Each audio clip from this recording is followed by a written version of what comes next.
चला मंडळी, आज आपण शेवग्याच्या शेंगाची पौष्टिक अशी भाजी बनवणार आहोत। तर मी कढईत शेवग्याच्या शेंगा स्वच्छ धुवून टाकलेला आहे। त्यात थोडंसं पाणी टाकायचं आहे। नंतर भिजवलेली मूग डाळ टाकून घ्यायची आहे आणि मीठ टाकून छान शिजवून घ्यायचं आहे। तर आपल्या शेंगा इथं शिजलेल्या आहे आणि डाळसुद्धा छान शिजलेली आहे। ते आता आपल्याला साईडला काढून घ्यायचं आहे आणि त्याच कढईत आपल्याला तेल गरम करायचं आहे।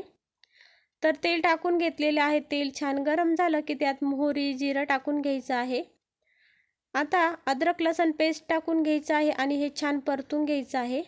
आता यात कढीपत्ता टाकायचा आहे आणि घरातले मसाले टाकून घ्यायचे आहेत। तर हळद, मिरची पावडर, मसाला टाकून घ्यायचा आहे आणि शिजवलेल्या शेंगा आणि डाळ यात ओतून घ्यायचं आहे आणि छान एकजीव करून घ्यायचं आहे। आता याला छान उकळी आणून घ्यायची आहे आणि यावर थोडीशी कोथिंबीर टाकायची आहे। तर झटपट आणि पौष्टिक अशी शेवग्याची शेंगाची भाजी तयार झालेली आहे। तर या खायला।